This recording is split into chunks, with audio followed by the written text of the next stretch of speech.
Hello, you're tuned to Pregnancy, Birth and Beyond, contemporary conversations where stories, science, traditions and new ideas meet. Pregnancy, Birth and Beyond. It's about family, connected parenting, celebrating your amazing body, connection with your community and finding your truth. Our show is coming to you from the studios of Bay FM in Byron Bay and is broadcasting across Australia on the Community Radio Network and globally via our podcast at pbbmedia.org.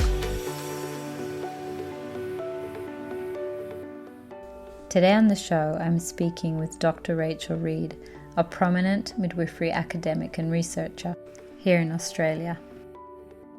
And our antenatal care is still set up on the surveillance of women's bodies to identify pathology, rather than reinforcing the woman as the expert in building her capacity to trust herself and her body and birth and her capacity to mother, etc.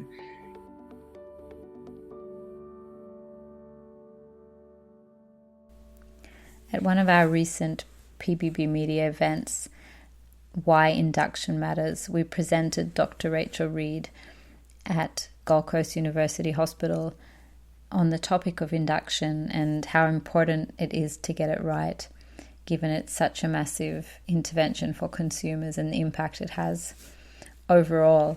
At the end of that event, Dr. Reid and I were chatting and the topic of the history of midwifery came up. And it's been a topic that's interested me for years, from the origins of midwifery to the history and the Herstory and through to the evolution of the profession today. And it just so happens that Dr. Reid was working on her book that's coming out in 2021, Reclaiming Childbirth as a Rite of Passage, Weaving Ancient Wisdom with Modern Knowledge, which covers a lot of the history of midwifery and its evolution to today. And so I was really excited and had asked her if she would come on the show on Pregnancy, Birth and Beyond again and talk to us this time about the history of midwifery. We found a time in her very busy schedule, and this is that beautiful interview.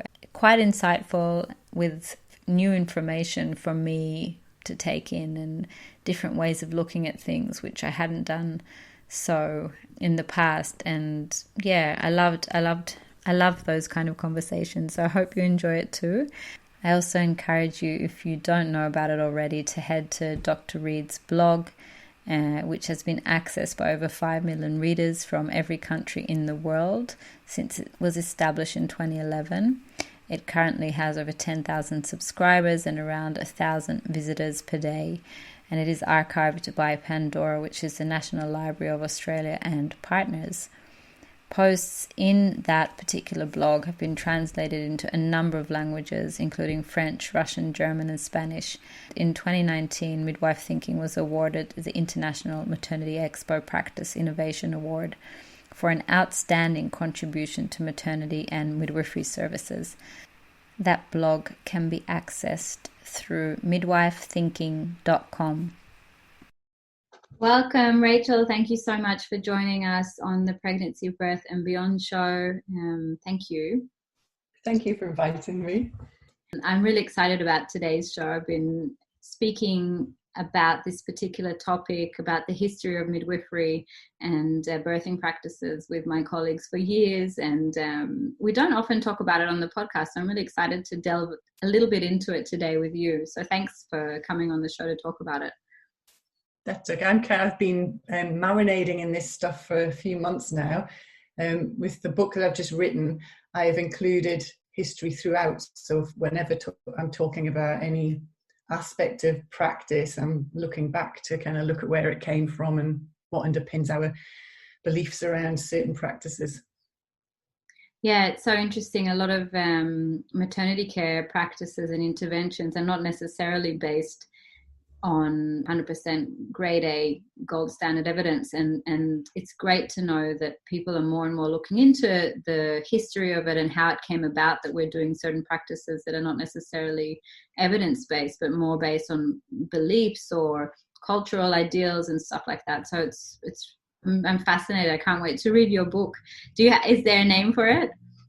Yes, Reclaiming Childbirth as a Rite of Passage. Beautiful. Wow. And when is it coming out? So it'll be the beginning of next year. Beautiful. Unless it goes past its due date. But which can, as we know, often happen. But maybe it will come early too. I don't think so. Awesome. Well, I really can't wait. Put some links in the show notes for sure. So tell me, what have you come across researching and looking into the history of midwifery and midwives? It's kind of really helped me kind of re-look at where we've come from and then what's happening now, because if you midwives have been around since the beginning of time. You know, they're written about in ancient Egypt. There's midwives occurring across the globe and throughout history. And the role, however, has shifted and changed within different cultures and throughout time. But always midwives have actually been there as an intervention, which is kind of difficult when today we're very much about, you know, avoiding interventions but it's, you know, what those interventions look like. So, you know, historically, birth has always been like this female collective event. And in fact, I've even gone kind of beyond humans and into animals and kind of gone, what do our closest relatives do at birth? And it's interesting because it depends. You know, you've got, so, you know, chimpanzees have a very different birth culture to bonobo monkeys. And the difference is thought to be around how those cultures are. So chimpanzee culture is pretty aggressive. And for a chimp mother, if she allows other people to be at her birth, they're more likely to steal her baby than help her. Whereas bonobo monkeys actually birth with a group of female attendants. And those female attendants kind of do what humans do, which is they support the mother, and the elder monkeys who are experienced birthers gesture to the mother about how she needs to catch a baby, and they help her catch a baby because it's up a tree. So it's just interesting to see that our culture really influences what happens at a birth, including, you know, outside of humans. And I guess for human women have always supported other women at birth and known how to do that. It was just something that you would do throughout your time. You'd attend your relatives and your friends, and there's just this collective culture of birth knowledge. And the midwife role in that was the kind of almost the outsider and the expert on if things weren't going well. So it was the midwife who would be brought in. And the term overseeing is used in the Middle Ages about what the midwife's role was. She would oversee what was going on and be able to identify if things were heading, you know, into pathology, and then use, you know, herbs or various skills to try and ensure that this baby was born safely. So almost acting like what we consider an obstetrician nowadays, which is there in case things go wrong. So that's kind of how midwives have been until fairly recently, when we're in this real, what is our role? Because that's been taken, you know, the intervention has become medical and has become medical expertise. We're in this real, who are we and what is our role here? And the collective culture of birth, you know, most women don't know how to support women in birth. Most women don't see other women birthing in real life. So that we've lost those kind of skills. And I wonder, with regards to maternity care and the role of the midwife and the role of the obstetrician, when I know in America, a lot of things changed when medicine became industrialized in America. So with wars and with industrialization and in general, and then midwifery was basically outlawed or criminalized. And the role changed very much so over the next few decades until they were allowed back into the birthing space, and it completely changed as to what it was before. What happened in Europe or in your research in other areas? How do you see the role of midwifery changing over time, and what were the impacts that changed the role of the midwife in the birthing space? Well, it's kind of similar themes, I guess, across westernized cultures. And I focused on Europe because Europe kind of exported with colonization as they kind of headed into countries and took over and imposed their own systems of health, etc. That they exported what was happening in Europe, and then it kind of diverged a little bit. And certainly in the US, they were actually much more effective at eliminating midwifery. In Europe, midwifery maintained, continued, and still does to this day. And though it impacted on midwifery, it didn't completely eradicate it like it did in in parts of the US. But it was the same kind of, even as we had men becoming interested in reproduction, which goes way back to war and fights over land and the idea that you could own land and you needed to then own people who could work on the land. And then we saw more interest, and that's when men who held more power in those kind of cultures where you owned land, that they started to be interested in controlling women's reproduction as a means to controlling children. So that happened way, way back. And then religion and state were built from within those cultures and just reflected that. So, the first ever laws were around women's reproduction. The first, first laws were about women's contraception, women's adultery, and women's abortion. And in particular, abortion was a sentence of death. And it wasn't because they were concerned about the baby, because at this time infanticide was fairly common. It was that the baby was considered to belong to the man and the woman didn't have the right to kill it. So there was all that going on. That's how kind of religion and state rules emerged from that. And then that obviously influenced how women were living and how women were birthing and beliefs around birth. But it wasn't really until medicine came around that men got interested in actually getting the last kind of, I guess, territory that women held was that the collective, as Adrian Wilson calls it, the collective culture of women at birth, which was, even though everything else had been invaded, even when wise women's medicine had been taken from them, women still controlled the event of birth. And it was still, that was where we held our territory. And it wasn't until medicine that kind of went, which was kind of not that long ago, really, even in the, I guess, 1800s, 1700s maybe, that medicine men started to step into that sphere. So it's fairly new, I guess, in history. Yeah, because it was exported elsewhere. This idea that childbirth was a medical event, and having been interested in bodies and medicine and curing disease, etc., that then kind of turned their gaze onto birth, because medical men had been we suppressed the wise woman wisdom. And then as skills and technology emerged that could actually manage complicated birth, those skills and technologies were only allowed to be used by men. So they developed the skills in those, using forceps and using medical and technological tools in order to save women and babies, I guess.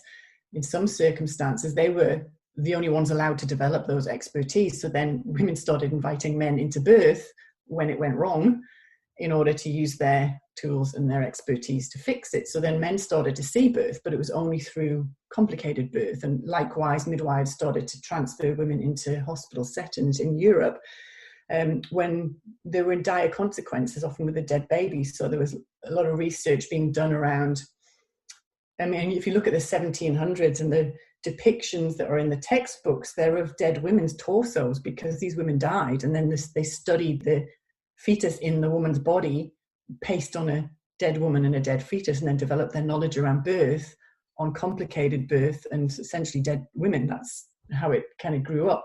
Then they missed out on all of that knowledge that the midwives and women were still getting from attending all the births that went well. And we still see that today, don't we? Kind of, as a home birth midwife, you generally see really healthy, normal births. And then you've got, obstetricians who are generally only seeing birth when it goes wrong, because that's when they get invited in. So we've got these kind of separate bodies of knowledge, and there's all this blurring around the edges going on now.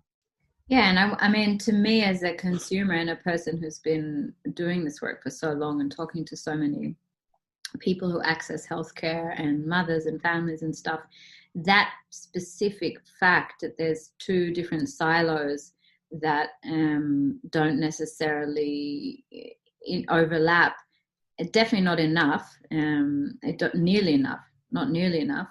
In the end, the person accessing the care is the one that's losing the most and impacted the most by those facts. So from our perspective, we'd love to see more collaboration and more connection, and we definitely want to see obstetricians trained in normal physiological childbirth, not just from a textbook, but actually attending normal physiological birth before they do any intervention, many of them, because they need to know what it looks like, and they don't. And I want to see more midwives being able to be trained in much more complex procedures. And in some countries they are, and here as well, if you keep training and training, but it's something you kind of have to pursue. I've noticed, I don't know if that's completely true, but to me it seems like a midwife in Australia needs to pursue so many extra avenues in order to get to that state of being more qualified to be completely autonomous. And she has to jump through so many hoops as well. Can you comment on that maybe a little bit as well, in terms of what it's like? It's different in different places. And, when I was in the UK, and the UK kind of really kept hold of quite a strong midwifery identity, even with all of the changes. And yes, midwives moved into medical settings, but there was still this notion of the midwife as an autonomous practitioner.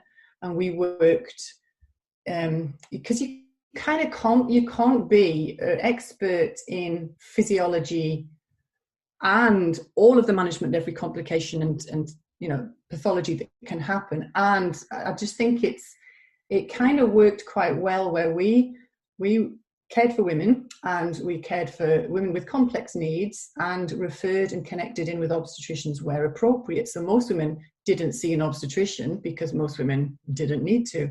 And if they did, it would be instigated by the midwife, who would say, hey, we would like your input here because X, Y, and Z is happening. And in birth suite, you would care for a woman absolutely without any input from an obstetrician, unless you referred to the obstetrician. And when you referred to the obstetrician, there was this real respect of, you respected that, these obstetricians were really good at using instruments to help this woman birth her baby, or to manage a preeclampsia or something else that was going on. And there was a respect from the obstetricians that of midwifery business. I can even, remember a consultant, for example. I had a woman who had been pushing for longer than the guidelines. And it was I had to tell them that. So I went out and I said to the consultant, this one was pushing for longer than, I think it was 2 hours in those particular guidelines. She's making progress, baby's well, she's well, she wants to continue. So I'm just letting you know because we're carrying on. And, his response to me was, that's great. I'll tell you what. And he asked his registrar, and he said, look, can you just go in the room, keep out of the way, sit on your hands and shut up and just watch. And this, woman birthed her baby. And they would ask us, what do you think about this?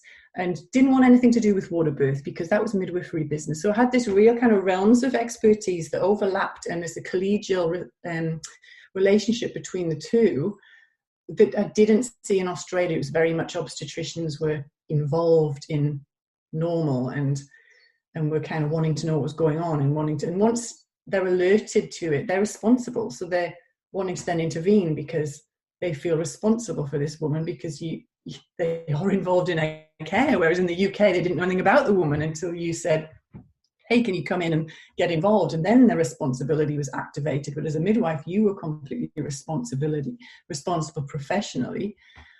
So it's just very different. And I think we're losing that here, because midwives aren't owning their expertise anymore in promoting and supporting physiology and identifying complications. And managing some, you can manage a PPH and a shoulder dystocia and all that kind of thing as a midwife, but we're missing that real grasp of the physiology that allows us to identify and then refer to the experts in pathology when it happens. Yeah, wow, that's so interesting. And I wonder, though, as you were speaking, I was thinking, what is the history of midwifery here in Australia? And I can only imagine that the midwife role today was created by the people who came here, developing around the same time that men were taking over the profession and obstetrics evolved. Then I can't imagine that the midwifery role here probably didn't carry the same strength as it was with the continuity. And also, even if those midwives came from the UK, the circumstances in which they came here, the difficulties at the time of being here in such a harsh environment, it's actually an area I'd love to look into more. So, but I imagine it's not the same kind of strength. And that's part of what's missing here in terms of those midwives feeling really that autonomy and strength in their capacity. Maybe they didn't have that. They just don't have that foundation. For example, midwifery in New Zealand has a very different much more like in the UK compared to Australia. They have much more strength and autonomy and confidence in their capacity and all of that. Yeah, and I think, as I said, as kind of these ideas and practices got exported with colonization, they then changed depending on kind of where they landed and what happened there. And in Australia, it was about scarcity of clients. Spoke to a GP obstetrician a while back who had worked in England, and he trained in England, and we're talking about, this is years ago. There must have been some changes going on, and I was having a little bit of a prod the lion conversation with him about home birth midwifery, which he didn't particularly like. And I said, so what is it? What is it here that's so different? And he said, well, look, the reality is there's not enough women having babies, and if we allow midwives to step into their full role and take over and give women full access to that, he said, obstetricians will lose jobs. And he said, I saw it happen in New Zealand. So obstetricians will fight that. And I think, that's what happened in Australia. And there's a great article that I will give you to link about the subordination of midwifery in Australia that really kind of lays out exactly how this was done in terms of policy and strategy. But the midwives came over from Europe and practiced midwifery just as they had in Europe. And then a whole lot of GPs came over because there wasn't enough work in Europe.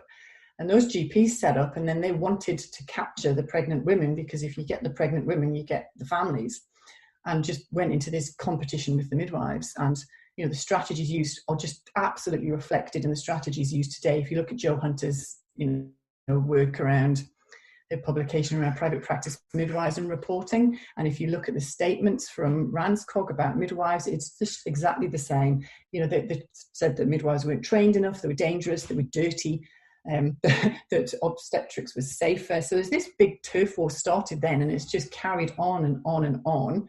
And, obstetricians or medicine brought nursing in with them to then bring midwifery under nursing as a way of controlling midwifery, because midwifery was separate to nursing. And that was a huge thing in Australia, because until very recently, when I first came to Australia, midwifery was nursing. It was considered nursing, and I haven't studied nursing, so nobody knew what to do with me because I was a midwife and I wasn't a nurse. And that's changing now with the Bachelor of Midwifery and separate registration. But it's taken that long, to disentangle ourselves from nursing. We still haven't, our board, contains nurses and midwives. The people who regulate us are nurses and obstetricians and midwives. So we're still trying to create this identity of midwife outside of nursing. I remember over the years seeing all of that happening and thinking, why don't midwives have their own body to represent them, and why are midwives so overseen? Nursing is completely different, and the role of a midwife is very specific to pregnant women and families and pregnant people and people going through the maternity healthcare system, while as a nurse is a completely different role. And it's like completely, to me, it seems in my head, and then it was all it's always bunched together with everything, with policy and with management and everything. So it's hopefully it sounds like they're moving in the right direction at the moment, and I'm sure that that's going to help with building the confidence and the identity and the capacity as well over time. But is there anything else maybe we could talk about more about the history in terms of other aspects that impacted, thinking back even a little bit further from the industrialization and where men were coming into medicine and taking over those realms of women's work?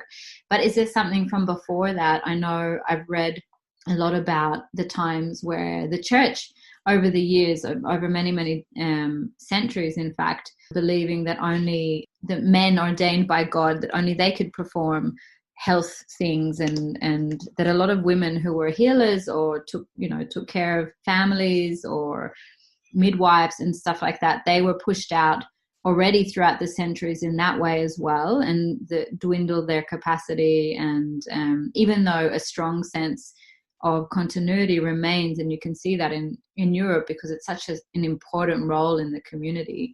But do you know much about the impacts of those eras on midwifery? Yeah, so So religion, I mean, obviously women have kind of, thanks to their biology and being having like a capacity to create babies, everybody's been interested in kind of controlling that. And religion was built around, came out around the time that the state laws were, well, religion's kind of changed. Initially religion was around fertility and goddess worship, and it all kind of morphed and changed as patriarchy grew and different cultures changed. But the church, I'm using that with a big capital C, and now particularly focused on kind of the Christian and Catholic in Europe, because they have a lot of influence on medicine. So medicine actually developed out of the church initially and worked with the church. So we had, they weren't interested in birth. So wise women were kind of also midwives. So you had women in the community who knew how to use herbs and how to heal, and they were also the midwives.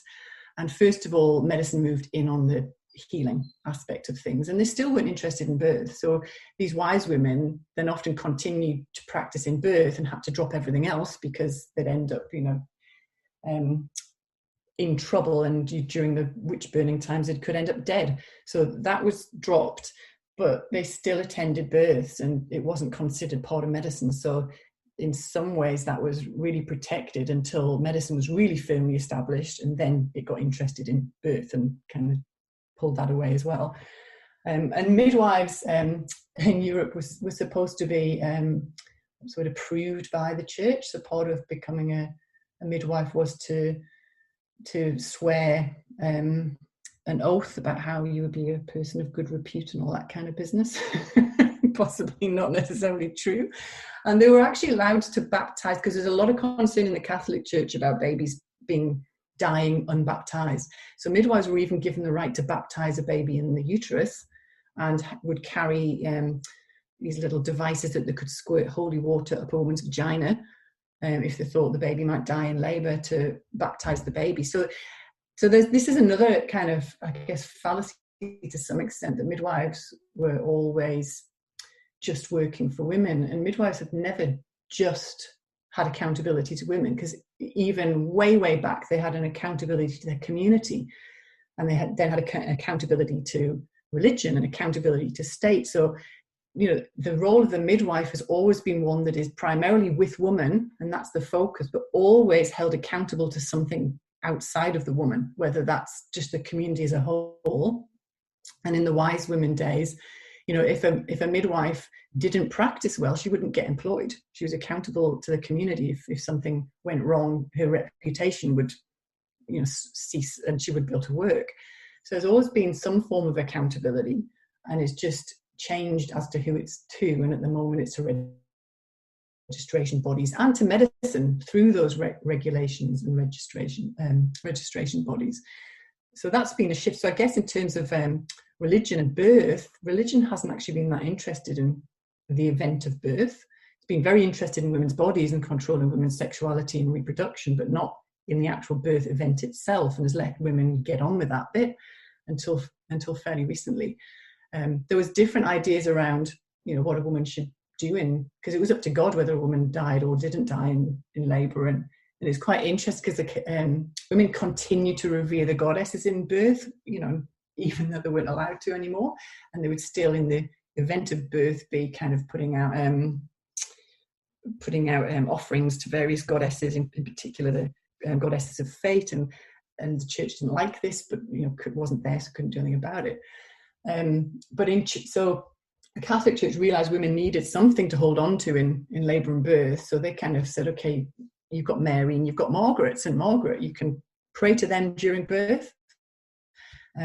Whereas the Protestants kind of just went, no, you're not getting anything.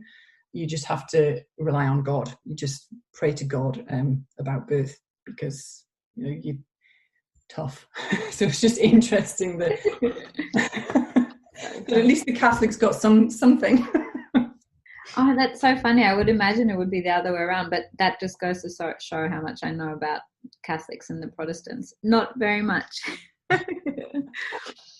Wow, that's the Catholics continued goddess work, because they realised that the peasants would not let go of their goddesses. So they then crafted a lot of their, that's Mother Mary is a goddess. They created her as a female for people to revere, and then said she has all these attributes that you need to try and be like, which pure and all that kind of stuff. Whereas the Protestants didn't really offer any pretty goddesses or anything. That's so interesting. I didn't know that. That's fascinating.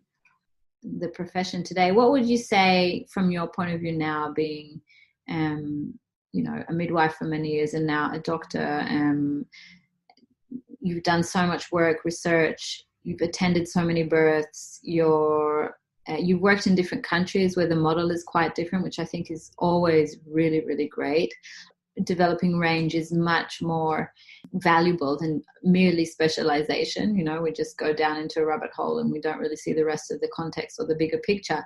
Whereas if you develop range and work in different areas or in different countries, I think that's so valuable in terms of how you interpret work in your work, but also how you problem solve. It's much more, the capacity is completely different. So from your perspective, having gone through all of that, what are the impacts from this history that are really relevant or noticeable today in terms of the person accessing the care, the person going through care, but also for the midwife herself?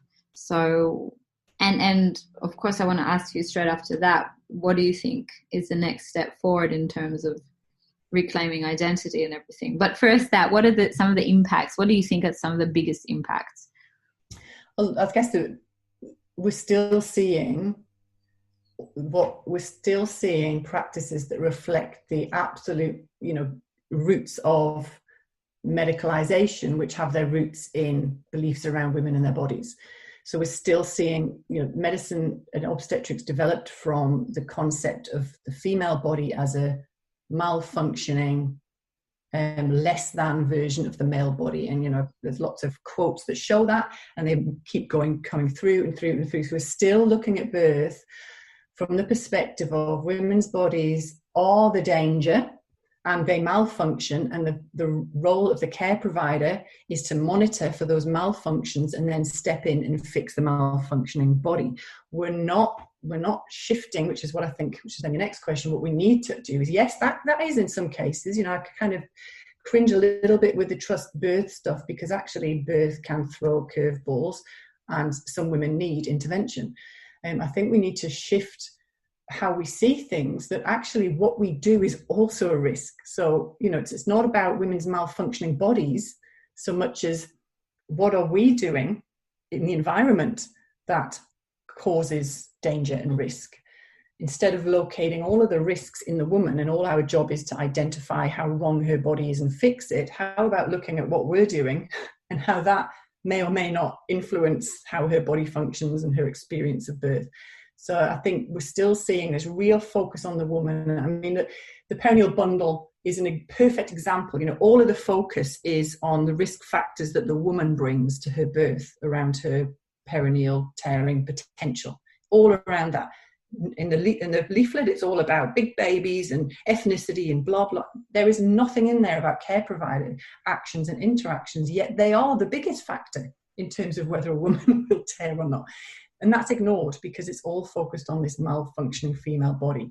So we're still seeing that, and that's heavily influencing our maternity system. And our antenatal care is still set up on the surveillance of women's bodies to identify, pathology, rather than, reinforcing the woman as the expert and building her capacity to trust herself and her body and birth and her capacity to mother, etc. And we're still obviously seeing the fact that midwifery has been under nursing and controlled by medicine. That's still happening. And you can see, that when midwives try and step outside of that, what happens to them. So those are the things that are carrying through.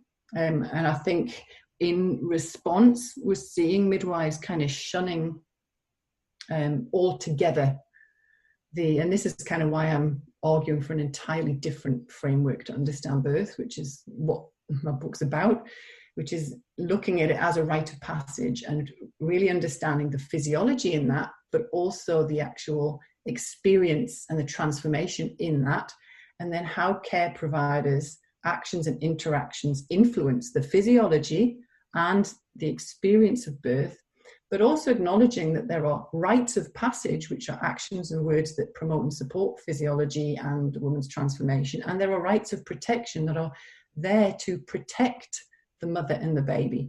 And in our modern maternity systems, those rites of protection are all medical and around, intervening to prevent things from happening. And I think we need to reclaim the rites of protection as midwives and look at them in a more holistic way, and really reclaim our expertise, not just in the rites of passage, which is the promotion of physiology and women's experiences, but really reclaim our ability to work within those rites of protection around protecting women, not just their physical well-being, but also their emotional and cultural and spiritual well-being, and that of the baby. So I think, that's what I'm arguing for, is let's get rid of this stages of labour bullshit, because labour doesn't happen in stages, and it's not just about what's happening in the body, it's about something much bigger than that.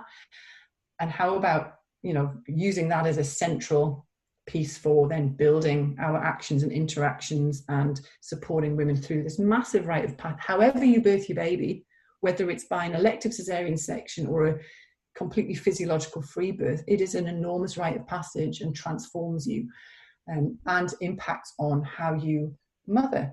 And that, I think, is missing. You're listening to Pregnancy, Birth and Beyond, contemporary conversations where stories, science, traditions and new ideas meet. For more information about this show, head to pbbmedia.org.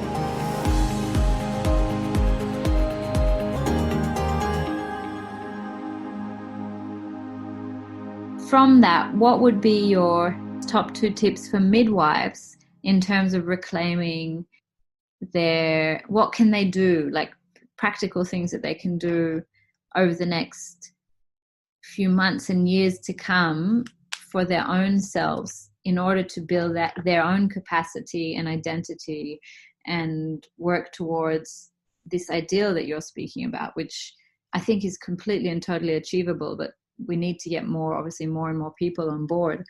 Midwives need to reclaim their deep understanding of physiology. And for midwives who are working with mostly physiological birth, that's easy. For those who aren't, they might have to think about how they can do that, and ways in which, wherever, whatever capacity they're working in, where they can access that or learn it, or just reclaim it. Stop. What's the word? Asking, like, obstetricians don't know about physiology. They've probably never sat through an entire physiological birth in their entire career, because that's not their job. So why do we, ask them as the experts in physiology? So I think midwives need to really reclaim that and own it and develop confidence in their ability to do that. We need solidarity. We need to have each other's backs. There's lots of infighting going on, which is not helpful. Home birth versus hospital birth versus this versus that versus, it's just, we're doing exactly what patriarchy wants us to, which is oppressing each other and focusing on fighting amongst each other instead of actually coming together in order to shift things and move things forward. So I think, working out what is your sphere of influence and what you can do within that. And I think as midwives, really reclaim our absolute understanding of promoting and supporting physiology. They need to build their own self-trust and confidence in their capacity and ability to promote and support physiology and work with women, and to know when, midwives know when they need to involve medicine, and when, our rights of protection in this modern era are medicine. That's how it is. We've lost a lot of the wise woman wisdom around herbs. It's even, even if we know it, it's outside of our scope as registered midwives. So our rights of protection are primarily medical if you're a registered midwife. And, you need to know when that's needed, and then how to do that in a woman-centered way. It's not enough to say, okay, I'm working with physiology, and then when it's not physiological, then it's not my problem. And then that's kind of what I'm trying to argue with this whole, this looking at a new frame. No, it is still your job, because then it becomes about something different, because you're no longer promoting and supporting physiology. You're understanding how the interventions are what the impact that they have and how they can be enacted in a woman-centered way, you know, how to promote and support women's decision making and advocate for them. So there's a role in those medical rights of protection. And you know what, we need to be able to enact them well. If a woman is having an induction and you are a registered midwife, you need to know how to set up an syntocin on infusion and do it in such a way that promotes the health and well-being of that mother and baby and the decision making and autonomy of that woman. It's, you know, you still are, you need to be able to work in that sphere as well. That makes a lot of sense. So upskilling, becoming more confident, and working on taking that responsibility from there and to build those capacities within the profession, but also individually. And so maybe my and last question, what can others do? I'm just thinking back to, I had an interview with Dr. Stuart Fishbein from the US. He's one of the only home birth obstetricians in Los Angeles, probably the only one.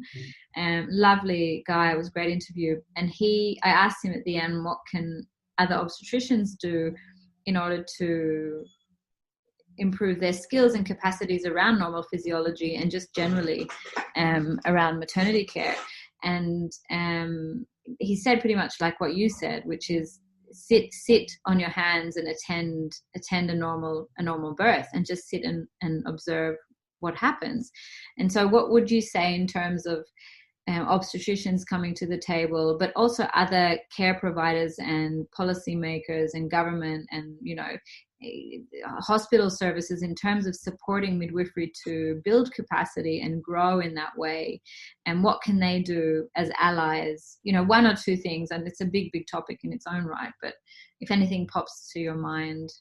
Like, from my perspective, having worked in the UK, what I want from an obstetrician, I don't really care if they know anything about physiology, and I actually don't really care if they're nice to the woman or not, because when I've invited them in a room, then I want them to do their job, which is to use their medical expertise to manage a pathology and potentially save a mother and baby.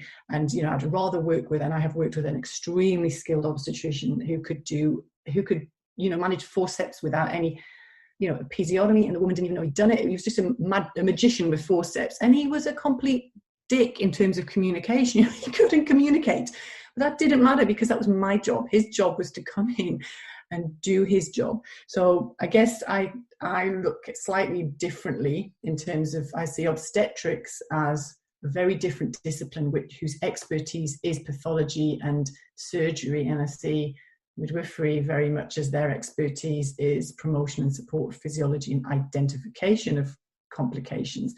And then in the middle, these two disciplines come together to ensure that women who are having complicated births get kind of the best of both worlds. So and I you know, kind of feel like it's a little bit, and you know, as an obstetrician, you are going to see the worst of the worst because that's your job, and it's almost impossible to expect them to then trust physiology when actually they're constantly being exposed to pathology and complications.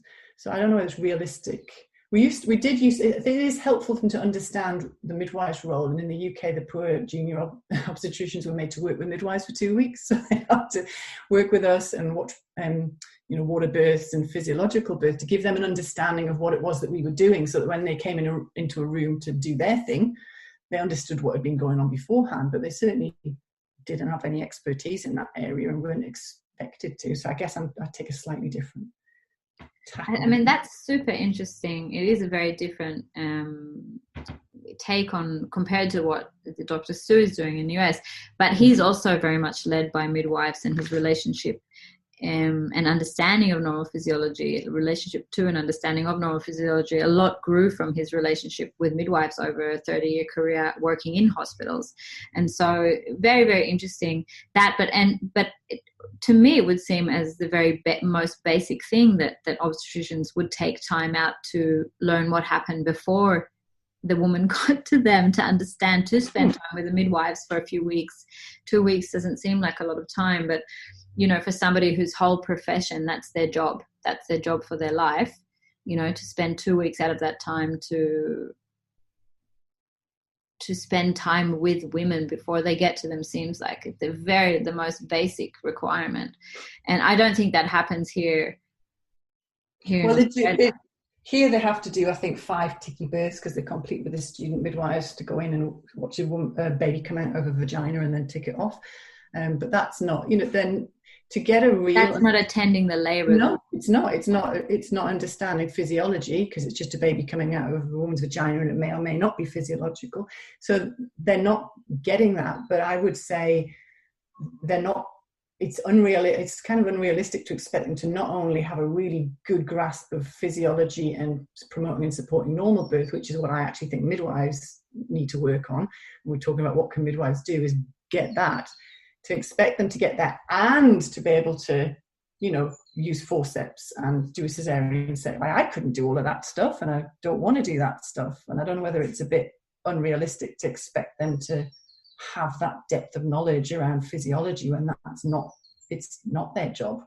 It's not their job to be. No, that totally makes sense, actually. It's their job. Like, no obstetrician, private or public, spends time with a woman in labour. They don't. They're coming in and out of the room. It's not their job to be with women. It's their job to actually save women. Amazing.